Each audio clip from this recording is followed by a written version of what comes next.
বন্ধুরা 1 নভেম্বর ব্যাঙ্গালোরে হতে চলেছে একটি অত্যন্ত চমকপ্রদ ঘটনা, বিশেষ করে বাঙালিদের জন্য। সেদিনকে আমাদের মাইস্ট্রো সত্যজিৎ রায়কে স্মরণ করবেন অন স্টেজ তারই সুপুত্র শ্রী সন্দীপ রায়, এবং সঙ্গে থাকবেন আমাদের মীর। এটি হতে চলেছে একটি আড্ডা সেশন, তবে শুধু আড্ডা নয়, এটি হবে একটি মিউজিক্যাল আড্ডা সেশন। আমার সঙ্গে রয়েছে সুতীর্থ। সুতীর্থর এই গোটা প্রজেক্টটা সুতীর্থর ব্রেন চাইল্ড। সুতীর্থ, কি হতে চলেছে?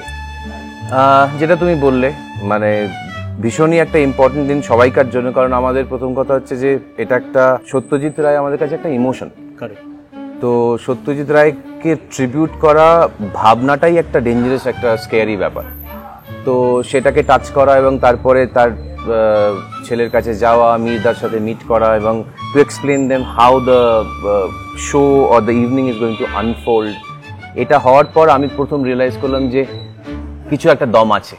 আমি যখন প্রথম গেলাম ওনাদের সাথে মিট করতে, তারপরে যেটা সবাইকার খুব ভালো লেগেছে সেটা হচ্ছে যে it's not only that show where ওরা আড্ডা করছে এবং কোনো প্রফেশনালস এসে গাইছে। তো আমাদের এই মিউজিক আড্ডার ইভেন্টের মধ্যে 3টে এলিমেন্ট রেখেছি আমি। একটা হচ্ছে মিউজিক, আর একটা হচ্ছে আড্ডা। Music is definitely going to B the highlight. তো আমি বেসিক্যালি এটা বলছি যে মিউজিক আড্ডার নিচে একটা দেখবে একটা সাবলাইন আছে যেটা বলছে সংস অ্যান্ড স্টোরিজ উইদিন। তো every song is a story, মানে সব গানের পেছনেই একটা না একটা গল্প আছে। এবার সত্যজিৎ রায়ের গান, সত্যজিৎ রায়ের সিনেমা, তার গল্প শুনতে তো বাঙালিরা আরো বেশি এক্সাইটেড হবে। তো আমি তখন ভাবলাম যে এটাকে তুলে ধরা যাক, এবং এই দুটো এলিমেন্টের পাশে আর একটা যেটা ভাবলাম সেটা হচ্ছে যে ব্যাঙ্গালোরে আমরা তো প্রবাসী বাঙালি, প্রচুর ট্যালেন্ট আমারও মনে হয় আছে লুকিয়ে, যেগুলো আনট্যাপড। অনেকে খুব ভালো গান গায়, তারা স্টেজ পায়নি, বা তারা স্টেজ পেয়েছে কিন্তু সেই স্টেজগুলো is not a very highlighted stage. মানে যেরকম হয়তো সরস্বতী পুজোয় গাইছে বা দুর্গা পুজোয় গাইছে, that's a very different kind of a stage.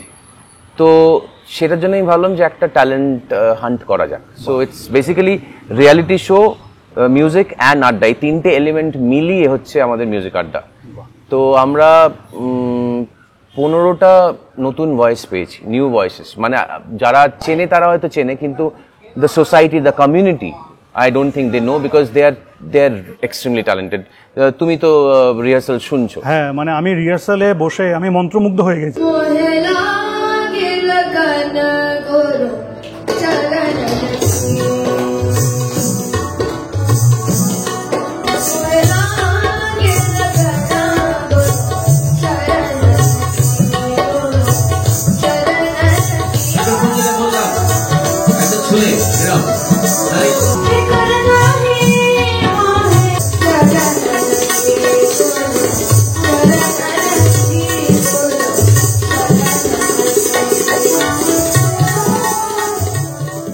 মানে আমি 2 ঘন্টা ধরে রিহার্সাল শুনছিলাম।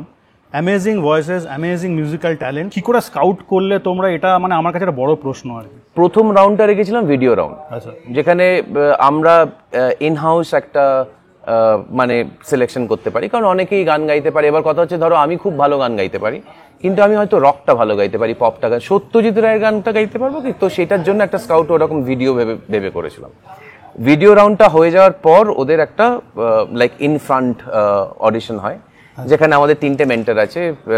নাম্বার 1 হচ্ছে সমনা গো ঠাকুরতা, যিনি রুমা গো ঠাকুরতার মেয়ে প্লাস অমিত কুমারের বোন, এবং সত্যজিৎ রায়ের 3খানা প্লেব্যাক উনি নিজে করেছেন। ওনারই প্রচুর গল্প আছে।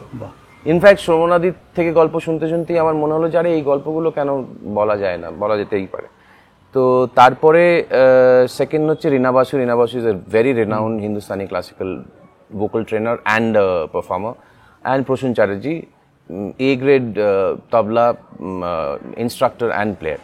তো এরা আমাদের মেন্টর। আমি ডিরেক্ট করছি, কিন্তু এরা they are mentoring the singers, fine tuning. তার মধ্যে ডেফিনেটলি আমিও আছি, কিন্তু সমনাদির যে কন্ট্রিবিউশনগুলো আছে, যেগুলো তুমি দেখছিলে, কিছু কিছু জিনিস আছে যেগুলো সত্যি অনেকেই জানে না। যে সত্যজিৎ রায় এরকম ভাবে বলেছিলেন, মানে উনি তো ছোটবেলা থেকে সত্যজিৎ রায়, উনি সত্যজিৎ রায় ওনার দাদু, সন্দীপ রায় ওনার মামা। তো ওইখান থেকে যে ইনপুটসগুলো, যে গল্পগুলো, যে কারেকশনসগুলো পাচ্ছি, সেগুলো ইজ ইমেন্স। তো এই সব মিলিয়ে ব্যাপারটা একটা জায়গাতে দাঁড়াচ্ছে। মনে তো হচ্ছে ভালো না, মনে হচ্ছে ভালো না, দুর্দান্ত হতে চলেছে, আই এম শিওর।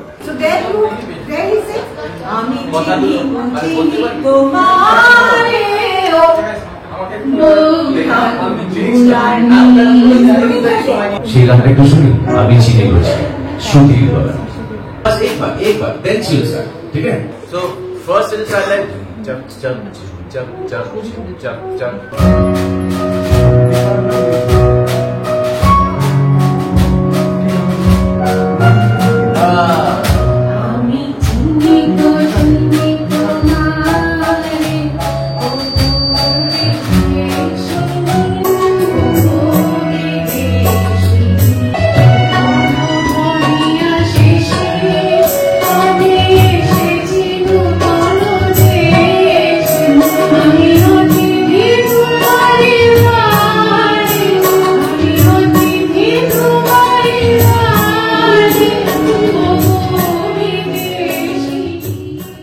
যদি সম্ভব হয় আমি যারা মেন্টর তাদের সঙ্গে ছোট করে কথা বলার চেষ্টা করব, তাদের অনুভূতিটা কি।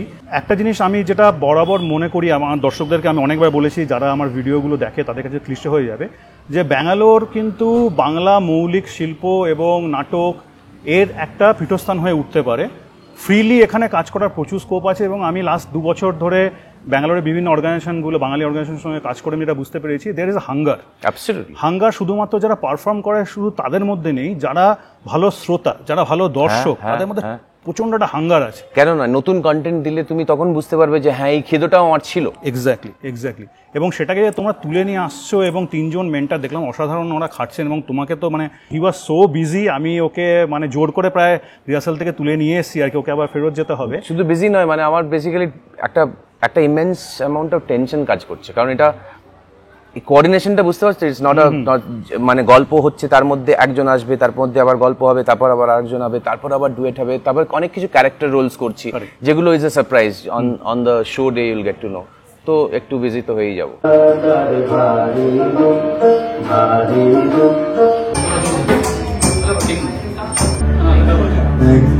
স্টার্ট করবো। এক যে ছিল রাজা, এইভাবেই গাও, চায় না। এক যে ছিল রাজা, তার ভারী দুঃখ, রাজার বড় দুঃখ রে, আমিও বুঝেছি। one more time, চলো।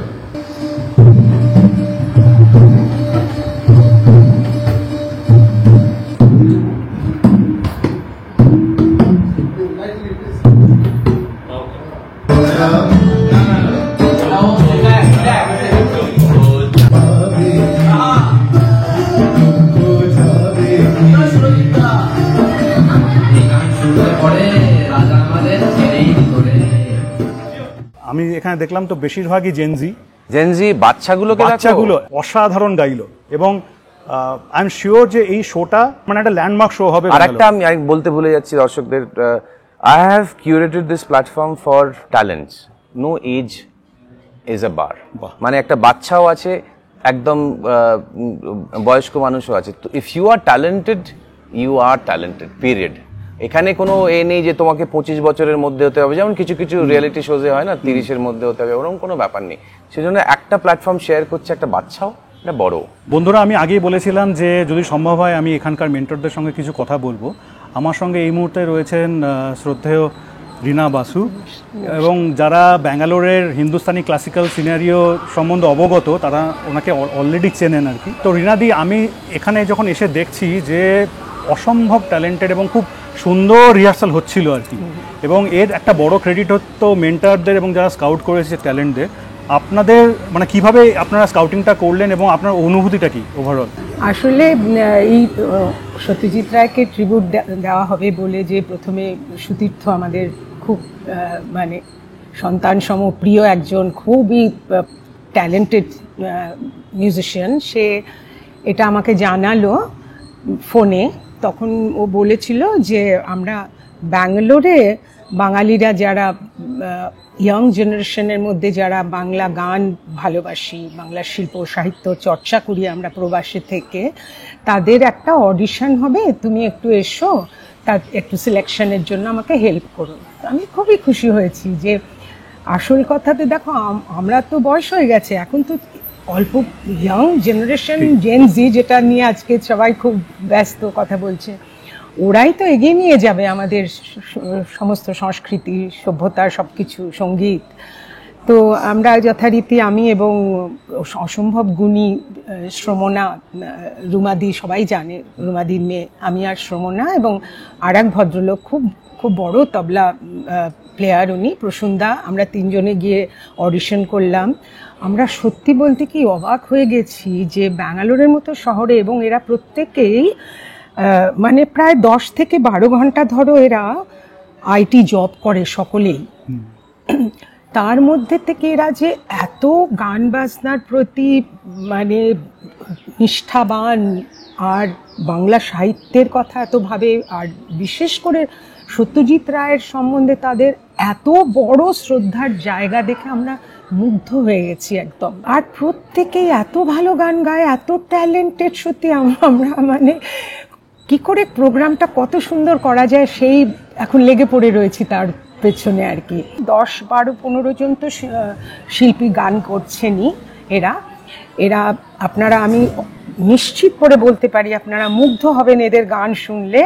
এরা যেমনি মানে প্রতিভা এদের রয়েছে, তেমনি এদের নিষ্ঠা, এদের চেষ্টা, আমি মুগ্ধ হয়েছি এবং আমি ভেরি হ্যাপি। আমি খুব গর্ববোধ করছি নিজেকে একটা ছোট পার্ট অফ দিস মানে প্রোগ্রামের হতে পেরেছি। সত্যজিৎ রায় আপনারা সবাই জানেন যে উনি কি ছিলেন, ওনার কোন দিকটা আর আমরা বলবো। শুধু তো উনি চিত্রনির্মাতা নন, ওনার সঙ্গীতের মানে আমি মুগ্ধ হয়ে যাই যখন দেখি, যেমন ওয়েস্টার্ন মিউজিক তেমন ইন্ডিয়ান ক্লাসিক্যাল, সেটা কর্ণাটিক হোক, হিন্দুস্তানি হোক, সেটা ফোক ফর্ম হোক, এনি মানে কি অসামান্য ওনার প্রতিভা। এবং অবাক হয়ে গেছে জেনে যে দেবী সিনেমা করার সময় ওনাকে বলা হয়েছিল যে শ্যামা সঙ্গীত আপনি ব্যবহার করবেন না, কিন্তু উনি তখনই নিজে একটা রামপ্রসাদী সঙ্গীত লিখে সুর দিয়ে তখনই রচনা করে ফেললেন। এই ধরনের একটা জিনিয়াস উনি।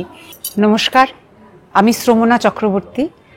আমি আপনাদের একটা অদ্ভুত অনুষ্ঠানের জন্য আমন্ত্রণ জানাতে এসেছি। 1 নভেম্বর সত্যসাই অডিটোরিয়াম কোরমাংলাতে হতে চলেছে একটা অদ্ভুত অনুষ্ঠান।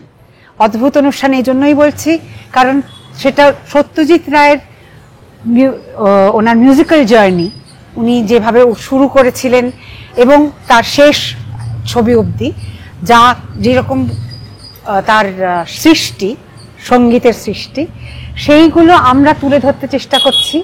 আমরা এখানে বলছি এই জন্যই কারণ আমিও এর মধ্যে রয়েছি। এটা সুতীর্থ মুখার্জির ব্রেন চাইল্ড। ও আমার কাছে যখন এসে এই প্রস্তাবটা দিল, আমি তো না তো করতেই পারিনি এবং অত্যন্ত ছোট বাচ্চাদের মতন এক্সাইটেড হয়ে পড়েছিলাম।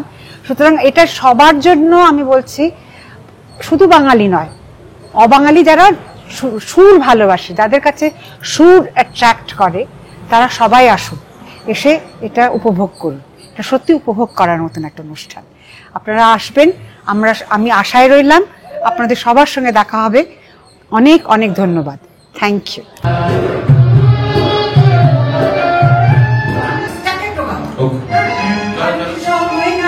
Do you want to listen to it once?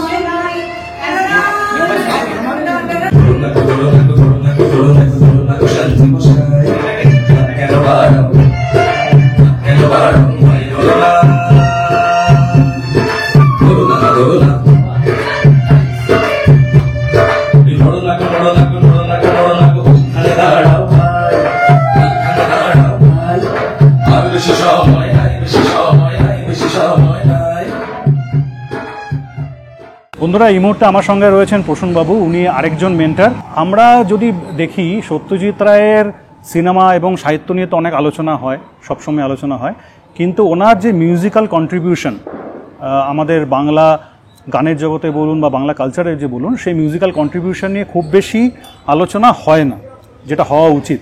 তো সেদিক থেকে আমার মনে হচ্ছে যে এই প্রোগ্রামটা একটা খুব ইউনিক কনসেপ্টের। আপনার এই বিষয়ে কী মত?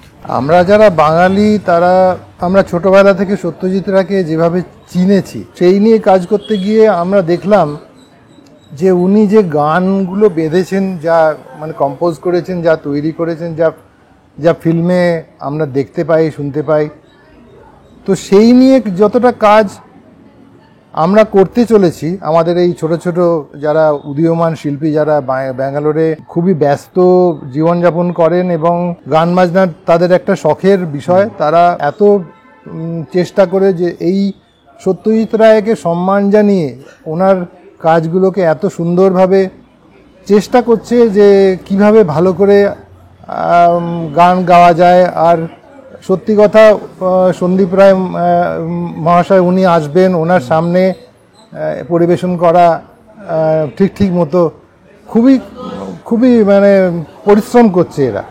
আর আমাদের যারা মেন্টর আছেন, আমি উঁচু দরের কোনো মানুষ নই, আমাদের রীনাদি আর সমনাদি যেরকমভাবে শেখাচ্ছেন তাতে বিরাট একটা কাজের কাজ হবে। দর্শকবৃন্দ যারা আসবেন তারা সবাই কিন্তু সত্যজিৎ রায়কে মনে প্রাণে ভালোবাসেন এবং সবাই সত্যজিৎ রায়ের অলমোস্ট সব কিছু দেখে শুনে আছেন। এমন কেউ হবে না হয়তো যারা খুব কম এ ব্যাপারে জানে। ইভেন আমাদের এই ছোট ছোট শিল্পীদের মধ্যে নন বেঙ্গলীয় যারা আছে তারাও কিন্তু চেষ্টা করছে ওই গানগুলো গাইতে, এবং এক একটা গান এত কঠিনভাবে কম্পোজ করা আছে, তার মধ্যে এত সূক্ষ্ম বিচার করা আছে যেগুলো আমাদের মেন্টররা দেখিয়ে দিচ্ছেন। তো সেই সবগুলো এরা আমার তো পুরোপুরি বিশ্বাস যে এরা খুব সুন্দরভাবে এগুলো পরিবেশন করবেন। আর দর্শক যারা আসবেন, যারা এখনো পর্যন্ত ভাবছেন যে আমরা এবারে প্ল্যান করছি আসবো, তারা আর দেরি করবেন না, তারা আসুন। আমি আপনাদের সবাইকে এইটুকুনি বলবো যে আপনারা সবাই খুব আনন্দ পাবেন। নমস্কার Bangalore, 1st of November 6 PM onwards, Satyasai auditorium, just beside Nexus mall, যেটা ওল্ড ফোরাম মলে মিউজিক অ্যান্ড আড্ডার ফার্স্ট চ্যাপ্টার হতে চলেছে। ইটস সিজন, কিন্তু ফার্স্ট চ্যাপ্টার থেকে শুরু হচ্ছে। This is about giving a tribute to the legends, the maestro, আর ইমোশন সত্যজিৎ রায়। আর আসছে সত্যজিৎ রায়ের ছেলে Sandip Ray in conversation with Mir. তো আমার মনে হয় it's going to B excellent evening. 15টা নতুন voices we are going to give it to you guys, to the Bangalore audience, and they are fabulous. Please ashun, ticket katun, please watch the show, and I'm sure you're going to love this show. Thank you.